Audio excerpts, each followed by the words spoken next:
શું તમે એવું માનો છો કે પ્રોટેક્શન યુઝ કરવાનું બંધ કરી દઈએ એટલે પ્રેગ્નન્સી રહી ગઈ? જો તમે એવું માનતા હો ને તો એ વસ્તુ સાવ ખોટી છે. તમને ખબર છે મિત્રો, કયા સમયે સંબંધ રાખવાથી પ્રેગ્નન્સી રહેવાના ચાન્સીસ સૌથી વધારે હોય છે?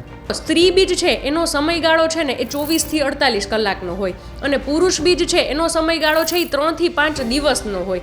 6 મંથથી ટ્રાય કરતા હતા.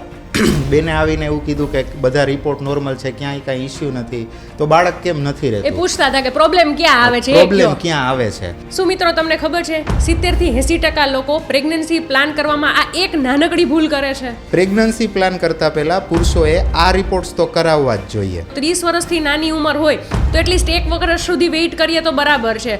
એનાથી વધારે વેઇટ કરવાનો થતો નથી અને જો 30 વર્ષ કરતાં વધારે એજ હોય તો 6 મહિનાથી વધારે વેઇટ કરવાનો થતો જ નથી એમ. નમસ્તે મિત્રો, નારી જગતમાં તમારું સ્વાગત છે. હું ડૉક્ટર પ્રતિક ભાડજા છેલ્લા 12 વર્ષથી એટલે કે એકાદ દાયકાથી ગાયનેકોલોજીસ્ટ તરીકે કામ કરું છું અને નારી હોસ્પિટલ રાજકોટમાં ગાયનેકોલોજીસ્ટ તરીકે સેવા આપું છું. સવારથી સાંજ સુધી ઓપીડીમાં ઘણા બધા પેશન્ટ હોય. અમે લોકો એમના જે કોઈ પ્રશ્નો છે એની ચર્ચાઓ કરતા હોય, એમના સુધી સાચી અને વૈજ્ઞાનિક માહિતી પહોંચાડવાની ટ્રાય કરતા હોય. પણ છતાં અમને એવું થયું કે હજી વધારે લોકો સુધી પહોંચી શકાય અને સાચી અને વૈજ્ઞાનિક માહિતી સરળ રીતે વધારે લોકો સુધી પહોંચે એના માટેનો આ એક પ્રયાસ છે. નમસ્કાર મિત્રો, હું છું ડૉક્ટર ખુશ્બુ ઝાલાવાડિયા. લાસ્ટ 8 વર્ષથી નારી વિમેન્સ હોસ્પિટલમાં સ્ત્રીઓને લગતા રિલેટેડ જે પ્રોબ્લેમ્સ હોય એનું સોલ્યુશન આપવાની સતત ટ્રાય કરીએ છીએ. એકચ્યુઅલી ઇશ્યુ એ છે કે ઘણી વખત ઓપીડીમાં અમે આવું જોતા હોઈએ છીએ કે પેશન્ટ આવે અને એ એમ કહે કે મેડમ ઘરે હતા ને ત્યારે ઘણા બધા ક્વેશ્ચન્સ યાદ હતા, ઘણા બધા પ્રશ્નો યાદ હતા, પણ અહીંયા આવીએ ને એટલે બધું ભૂલાઈ જાય છે. પછી એ લોકો એવું કરે કે ઇન્ટરનેટના સોર્સથી અથવા તો કોઈની પાસેથી હેલ્પ લઈને, કોઈને ફોન કરીને ઘણી બધી અને ખોટી ઇન્ફોર્મેશન ઘણી વખત મળતી હોય અને ઘણી વખત ખોટી ઇન્ફોર્મેશનના લીધે થઈને એ લોકો ગેરમાર્ગે દોરાતા હોય એવું લાગે. તો આ નારી જગતના માધ્યમથી અમે એવી ટ્રાય કરવા જઈ રહ્યા છીએ કે લોકોને સાદી, સરળ અને એમને સમજાય એવી ભાષામાં અને વૈજ્ઞાનિક માહિતી અમે એમના સુધી પહોંચાડીએ. તો સાહેબ, મેજર એક વસ્તુ જે સમજીએ ને આપણે તો કે લોકોને ખબર જ નથી હોતી કે ફર્ટિલિટી વિન્ડો શું હોય છે. એકચ્યુઅલી એ શું કામ ઇમ્પોર્ટન્ટ હોય છે? ઘણા બધા પેશન્ટ એવું કહેતા હોય કે મેડમ ઓવ્યુલેશન ટાઈમ છે ને એ ઇમ્પોર્ટન્ટ હોય, પણ એકચ્યુઅલી એવું નથી હોતું. આજે આપણે એને સરળ ભાષામાં સમજીએ તો જો સ્ત્રી બીજ છે એનો સમયગાળો છે ને એ 24 થી 48 કલાકનો હોય અને પુરુષ બીજ છે એનો સમયગાળો છે એ 3 થી 5 દિવસનો હોય. એટલે આમ જોવા જઈએ તો ઓવ્યુલેશન ટાઈમ છે એની પહેલાંના 3 થી 5 દિવસ અને એમના પછીના 3 થી 5 દિવસ છે એમને આપણે ફર્ટિલિટી વિન્ડો કહેતા હોય. અને આ આખો સમયગાળો છે એ એટલો ઇમ્પોર્ટન્ટ છે કે જો એમને કેલ્ક્યુલેટ કરી અને એમને ધ્યાને લેવામાં આવે, એ સમયગાળા દરમિયાન જો રિલેશન રાખવામાં આવે, ટ્રાય કરવામાં આવે તો એમનાથી પોઝિટિવ રિઝલ્ટ આપને બહુ સારી રીતે મળી શકે છે. એ બરાબર વાત કીધી, કારણ કે ઘણા લોકોને આ વસ્તુનો ખ્યાલ નથી હોતો. આપણે લાસ્ટ વીકમાં જે પેશન્ટ જોયું એ લોકો 6 મંથથી ટ્રાય કરતા હતા. બેને આવીને એવું કીધું કે બધા રિપોર્ટ નોર્મલ છે, ક્યાંય કાંઈ ઇશ્યુ નથી, તો બાળક કેમ નથી રહેતું? એ પૂછતા હતા કે પ્રોબ્લેમ ક્યાં આવે છે? પ્રોબ્લેમ ક્યાં આવે છે? એટલે આપણે ડિટેલ હિસ્ટ્રી લીધી તો આપણને ખબર પડી કે જે હસબન્ડ છે એનો બિઝનેસ એવો છે કે એને ફ્રીક્વન્ટ ટ્રાવેલિંગ કરવાનું થાય છે, ઘરે ઓછો ટાઈમ રહેતા હોય. તો છેલ્લા 6 મહિનામાં એ લોકોનો જે કામનો સમય છે, જે ફર્ટિલિટી વિન્ડો છે, એમાં મોટાભાગનો ટાઈમ તો એ કપલ જોડે હતા જ નહીં. એટલે આવા બધા ઇસ્યુને લીધે પ્રેગ્નન્સી પ્લાન કરવામાં તકલીફ થતી હોય છે. બીજી એક વસ્તુ એવી છે કે મેલ ફેક્ટર, જે પુરુષના જે કોઈ કારણો છે એની ઉપર ધ્યાન નથી દેવાતું. જનરલી બાળક નથી રહેતું અથવા તો બાળક રહેવા માટે બહેનોના બધા રિપોર્ટ અને બહેનોની કન્ડિશન જવાબદાર છે ને એવું લોકો માનતા હોય. અને વસ્તુ એવી હોય કે પુરુષનું કોઈ વર્કઅપ જ ના થયું હોય. એટલે આપણે જોઈએ તો પુરુષોને લગતા કારણો જેવા કે એને એવો કોઈ એનો બિઝનેસ છે કે જેને ગરમીમાં કામ કરવાનું થાય છે, અથવા તો આખો દિવસ લેપટોપ ખોળામાં રાખીને કામ કરે છે, અથવા તો એવા અમુક કેમિકલ્સ જે એના પુરુષ બીજને શુક્રાણુઓને નુકસાન પહોંચાડી શકે. પણ આ બધી વસ્તુઓની આઈધર એ લોકોને ખબર નથી હોતી અથવા તો એની ઉપર ધ્યાન નથી જતું. એટલે પુરુષોનું બંનેનો 50-50% હિસ્સો છે બાળક રહેવા માટે.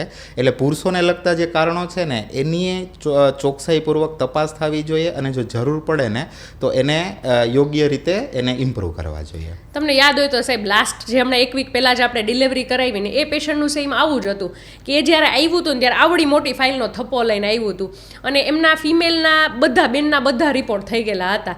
એમને અમને ફાઇલ બતાવી, આપણે બધા રિપોર્ટ ચેક કર્યા, ફાઇલ ચેક કરી, બેનના બધા રિપોર્ટ નોર્મલ. એટલે મેં એને જરાક પૂછ્યું કે ભાઈના રિપોર્ટ ક્યાં છે? તો એ કે લે અમને તો ખબર જ નથી કે ભાઈના રિપોર્ટ એ કંઈ કરાવવાના હોય.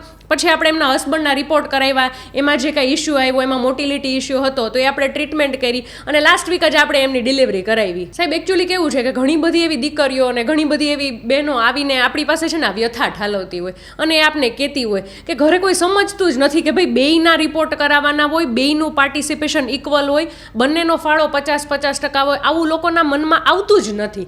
એટલે એ લોકો આપને કહેતા હોય કે મેડમ હવે આમાં શું કરવું. એટલે આ માધ્યમથી હું એવું કહેવા માંગીશ કે એકચ્યુઅલી બંનેનો 50-50% રોલ હોય અને જેમ આપણે સ્ત્રીઓના, જેમ આપણે લેડીઝના રિપોર્ટ કરાવીએ છીએ એમ પુરુષોના પણ બધા રિપોર્ટ કરાવવાના થતા જ હોય છે. એકદમ સાચી વાત છે મેડમ. આ જ વસ્તુ છે ને હું પુરુષોને પણ કહેવા માગું છું કે જ્યારે મેરેજ કર્યા, જ્યારે લગ્ન જીવનની શરૂઆત કરી, લગ્ન જીવનના આપણે ફેરા ફર્યા, આ બધી વસ્તુઓમાં આપણું 50% પાર્ટિસિપેશન હતું, બધું અડધું. તો પુરુષોને જે હેઝિટેશન, એક અચકાટ અનુભવતા હોય છે કે મારે રિપોર્ટ ક્યાં કરાવવા, અમુક પુરુષો શરમ અનુભવતા હોય છે, પણ એવું કાંઈ કરવાનું નથી. બહુ સિમ્પલ રિપોર્ટ હોય છે અને દરેક જે લોકોને આ પ્રશ્ન આવતો હોય કે બાળક નથી રહેતું અથવા તો બાળકો માટેનું પ્લાન કરવાનો છે એ લોકોએ આ રિપોર્ટ કરાવવા જ જોઈએ. અને સાહેબ મેઇન વસ્તુ એ છે કે આ બધા રિપોર્ટ કરીને, આ બધું કરીને છે ને 50% કામ અને 50% પ્રોબ્લેમ તો ત્યાંથી જ સોલ્વ થઈ જતા હોય છે. જે કપલ છે ને પોતે મૂંઝવણ અનુભવતા હોય કે જે પોતે સમજી ના શકતા હોય કે ક્યાં પ્રોબ્લેમ આવે છે, શું છે, એમાં 50% સોલ્યુશન તો ખાલી એ હોસ્પિટલ આવી જાય ને એમાં જ થઈ જાય. એકચ્યુઅલી છે ને તમારી વાત સાચી છે, ઘણી વખત પ્રોબ્લેમ હોતો જ નથી. એ લોકોને ખાલી મૂંઝવણ હોય છે, સાચી માહિતીનો અભાવ જેને કહી શકાય આપણે, કે જે સાયન્ટિફિક વૈજ્ઞાનિક માહિતી છે એ એમની પાસે નથી હોતી. પ્લસ ફેમિલીમાંથી, ફ્રેન્ડ્સમાંથી, બધી જગ્યાએથી જે માહિતી મળે એ 100% એક્યુરેટ ના હોય, બધા અલગ અલગ કહેતા હોય, એને લીધે એ લોકો મૂંઝવણ અનુભવે કે ખરેખર સાચું શું છે. એટલે એક વખત કોઈ પણ કારણ વગર પણ, એવું નથી કે આપણને તકલીફ છે ત્યારે જ ડૉક્ટર પાસે જવું, તકલીફ ન થાય ને ત્યારે તમે ડૉક્ટર પાસે જાઓ ને તો એ બેસ્ટ વસ્તુ છે. કારણ કે તકલીફ થતાં પહેલાં જેનું નિવારણ આવી જાય. અને મોટાભાગના કિસ્સામાં એવું હોય કે ખાલી માહિતીનો અભાવ હોય છે અને કોઈ તકલીફ નથી હોતી. સાહેબ તમે આ કીધું ને એના ટોપિક ઉપર જ હું તમને એક વાત કહીશ કે ઘણી વખત એવું હોય કે લોકો જ્યારે પ્રેગ્નન્સી પ્લાન કરે ને એટલે એને એવું હોય કે હમણાં કાંઈ પ્રોબ્લેમ નથી, કાંઈ ઇસ્યુ નથી તો ટ્રાય કરીને જોઈએ, કાંઈ તકલીફ આવશે ને જો પ્રેગ્નન્સી નહીં રહી ને તો પછી હવે આગળ આપણે વિચારશું. પણ એકચ્યુઅલી પ્રોટોકોલ પ્રમાણે આપણે જોવા જઈએ તો 30 વર્ષથી નાની ઉંમર હોય તો એટલીસ્ટ 1 વર્ષ સુધી વેઇટ કરીએ તો બરાબર છે. એનાથી વધારે વેઇટ કરવાનો થતો નથી. અને જો 30 વર્ષ કરતાં વધારે એજ હોય તો 6 મહિનાથી વધારે વેઇટ કરવાનો થતો જ નથી એમ. અને આની હારે જ હું તમને એક વાત કહીશ કે હમણાં જ થોડાક ટાઈમ પહેલાં છે ને એક કપલ મારી પાસે આવ્યું. એ લોકો કેટલા ટાઈમથી વિચારતા હતા, પ્લાન કરતા હતા એકચ્યુઅલી કે ભાઈ મારે છે ને હોસ્પિટલે જવું છે. એ લોકો પ્લાન કરે છે, બાળક માટેનું પ્લાનિંગ કરે છે, આપણે જવું છે હોસ્પિટલ. પણ એમના ફેમિલી પ્રેશર કેવું વિચિત્ર હતું. એમને લોકોને ફેમિલીમાંથી એવું કીધું કે ભાઈ હોસ્પિટલે જઈને તમે આ બધા રિપોર્ટ કરાવો, પછી તમને દવા ચાલુ કરી દે એટલે તમે આ સાયકલમાંથી બહાર જ નીકળી શકો નહીં, અને આવું કરો ને એટલે પ્રેગ્નન્સી તો રહી જ નહીં. પણ એકચ્યુઅલી એવું નથી હોતું એમ. એકચ્યુઅલી જોવા જાય ને તો આપણે રિપોર્ટ કરીને ઇવેલ્યુએટ કરવાનું હોય અથવા તો કાંઈ તકલીફ છે કે નહીં એ ચેક કરવાનું હોય. એનો મતલબ એવો તો નથી ને કે ભાઈ આપણે દવા ચાલુ કરી દીધી. એકચ્યુઅલી એક્ઝેક્ટલી તમારી વાત કે લોકોને એવું હોય કે ડૉક્ટર પાસે જાય તો એ દવા આપે અને દવા લખી દે. પણ ખરેખર પ્રેગ્નન્સી પ્લાન કરતાં પહેલાંનું જે કાઉન્સેલિંગ હોય, પ્રી કન્સેપ્શનલ કાઉન્સેલિંગ, એમાં દવાઓ આપવાનો રોલ નથી હોતો. અમુક જે વિટામિનની દવાઓ છે જે યુનિવર્સલી દરેક પ્રેગ્નન્ટ સ્ત્રીએ પ્રેગ્નન્સી પ્લાન કરતી વખતે લેવાની હોય. એના સિવાય બીજી કોઈ દવાઓ નથી હોતી. અમુક બહુ બેઝિક રિપોર્ટ હોય કે હિમોગ્લોબિનનો રિપોર્ટ છે, ડાયાબિટીસનો રિપોર્ટ છે, થાઇરોઇડનો રિપોર્ટ છે, આ બધું બરાબર છે, પુરુષનો શુક્રાણુનો રિપોર્ટ બરાબર છે, તો પછી બીજી કોઈ ચિંતા કરવાની નથી. તમારા ઉંમર મુજબ તમે નેચરલી તમારો ટાઈમ લ્યો અને ખોટી ચિંતા ના કરો. બસ તમારી ચિંતા હળવી કરવા માટેનું જે કાઉન્સેલિંગ છે ને એ જ પ્રી કન્સેપ્શનલ કાઉન્સેલિંગ છે. એક્ઝેક્ટલી. પણ સાહેબ તમે મને જે આ પ્રી કન્સેપ્શનલ કાઉન્સેલિંગની વાત કરીને એને હું કોન્ટ્રાડિક્ટ કરતો એક વર્ડ એ કહીશ કે એક ક્લાસ એવો બી છે કે જે લોકો છે ને ગૂગલમાંથી પોતાની રીતે પોતાના સિમ્ટમ્સ નાખીને સર્ચ કરી લે અને પોતાની રીતે ડાયગ્નોસિસ બનાવી લે અને નક્કી કરી લે કે ભાઈ મને આ તકલીફ છે તો પછી હોસ્પિટલ જવાની જરૂર નથી, એનું સોલ્યુશન આ જ છે, હું હોસ્પિટલ જઈશ તોય આ જ દવા લખી દેવાના છે ને તો પછી હું આ જ કરું ને હું શું કામ હોસ્પિટલ જઈને ટાઈમ બગાડું. એટલે આપણે લાસ્ટ વીકમાં જ આ કેસ ડિસ્કસ એક્ઝેક્ટલી, મને એટલે જ યાદ આવ્યું કે એક પેશન્ટ હતું કે જેનો વજન વધતો હતો, માસિક ઇરેગ્યુલર હતું અને એ બેન હાઈલી એજ્યુકેટેડ, બધું પોતાની રીતે સર્ચ કર્યું એઆઈ એન્જિન્સમાંથી, ગૂગલમાંથી અને પોતે જેવા કન્ક્લુઝન ઉપર પહોંચ્યા કે એને પીસીઓની તકલીફ છે. પીસીઓ એટલે પોલિસિસ્ટિક ઓવરી, જે બહુ કોમનલી જોવા મળતું હોય. એને એવું લાગ્યું કે મને પીસીઓ છે, એને રિલેટેડ એણે ઘણી બધી દવાઓ સર્ચ કરી, પોતાની રીતે ટ્રાય કરી અને એણે માની લીધું કે મને પીસીઓ જ છે. પછી હસબન્ડ એને કીધું કે ભાઈ તું તારી રીતે નક્કી ના કર, એક વખત આપણે ડૉક્ટર પાસે જઈએ. એ લોકો અમારી પાસે આવ્યા, અમે ડિટેલ હિસ્ટ્રી લીધી, અમુક બેઝિક રિપોર્ટ્સ કરાવ્યા, સોનોગ્રાફી થઈ તો ખબર પડી કે બેનને પીસીઓ છે જ નહીં, એ બેનને થાઇરોઇડની તકલીફ હતી. શી વોઝ હાઇપોથાઇરોઇડ, એટલે એને થાઇરોઇડ ગ્રંથિ જે કામ કરવી જોઈએ એ નહોતી કરતી, જેની દવા ચાલુ કરી અને ટૂંક સમયમાં એ લોકોને પ્રેગ્નન્સી રહી ગઈ. એટલે હાથે તમારી રીતે તમારું નિદાન ના કરો. અને ઇન્ટરનેટ ઉપર ઘણી બધી માહિતી હોય છે, ઇન્ટરનેટ કામની વસ્તુ છે, પણ એમાંથી સાચી માહિતી શોધવીને એ બધા માટે અઘરું કામ છે. તમને સાચી અને સરળ ભાષામાં વૈજ્ઞાનિક માહિતી મળવી વધારે જરૂરી છે.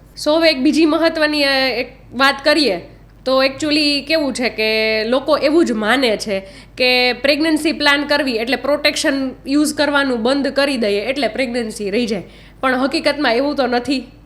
ખરેખર જે પ્રેગ્નન્સી પ્લાન કરે કપલ કોઈ પણ, તો પ્રેગ્નન્સી જ્યારે એ લોકો મનથી પ્લાન કરે કે હવે આપણે બાળક જોઈએ છે, ત્યારથી એ લોકોએ પોતાની હેલ્થ ઉપર, પોતાના રિપોર્ટ્સ ઉપર, પોતાની લાઈફસ્ટાઈલ ઉપર ધ્યાન દેવું જોઈએ. જે લોકો શિફ્ટમાં કામ કરતા હોય, ડે ડ્યુટી છે, નાઇટ ડ્યુટી છે, તો એ રેગ્યુલર કરવું જોઈએ. ખાવા પીવાનો સમય, સૂવા ઉઠવાનો સમય, તમે શું ખાઓ છો બધાને ખબર જ હોય કે હેલ્ધી ફૂડ કોને કહેવાય, પણ જનરલી આપણે એ જિંદગીમાં આપણે એનો અમલ નથી કરતા. એટલે આ બધી વસ્તુઓ પર ધ્યાન રાખો. તમને લાંબા ગાળાથી કોઈ બીમારી છે તો એને એ કંટ્રોલમાં આવી જાય એ જુઓ. તમારી એજ વધારે પડતી છે તો એને રિલેટેડ જે કોઈ સમસ્યા છે તો એને તમારા ડૉક્ટરને મળીને તમે રેક્ટિફાઈ કરો, એને સુધારો કરો.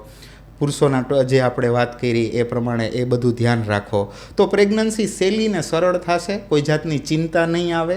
અને કેવું છે કે એક વખત તમે નક્કી કરી લ્યો કે તમારે પ્રેગ્નન્સી રાખવાની છે, પછી ઘણા બધા જે પુરુષો છે ને એ મને કહેતા હોય કે મગજમાં બસ એ જ રહે છે કે ભાઈ ટૂંકમાં સંબંધ રાખવો એ પ્રેગ્નન્સી માટે જ છે, એટલે એને લીધે ખોટી ચિંતા વધે, પરફોર્મન્સ પ્રેશર આવે અને પછી જેમ જેમ ટાઈમ જતો જાય ને એમ એ લોકોનું હતાશા અને ફ્રસ્ટ્રેશન વધતું જાય. એટલે એવું કાંઈ કરવાની જરૂર નથી. આ જે બેઝિક અમુક બાબતો છે ને એનું ધ્યાન રાખવાનું છે ખાલી.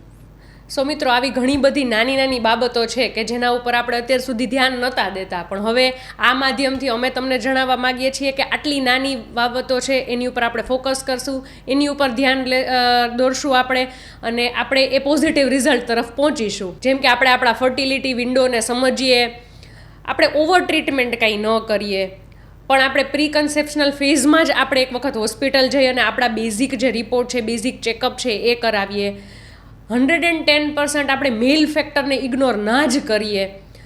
અને ઘણી વખત એવું હોય કે આપણે બહુ રાહ ન જોઈએ રિપોર્ટ કરાવવા માટે. આ બધા ફેક્ટરને તો આપણે ડેફિનેટલી ધ્યાનમાં લેશું જ. આવા નવા મુદ્દાઓ અથવા તો તમને બીજા કોઈ પણ એવા મુદ્દાઓ લાગે કે જે તમને મૂંઝવે છે, જેના વિશે તમારે સાચી અને વૈજ્ઞાનિક માહિતી જોઈએ છે, તો અમને કમેન્ટમાં જણાવી શકો છો અને અમારી ટીમનો તમે ફોન દ્વારા પણ કોન્ટેક્ટ કરી શકો છો. અને જો તમે રાજકોટમાં કે એની આજુબાજુમાં છો તો નારી વુમન્સ હોસ્પિટલ રાજકોટમાં અમને રૂબરૂ પણ મળી શકો છો.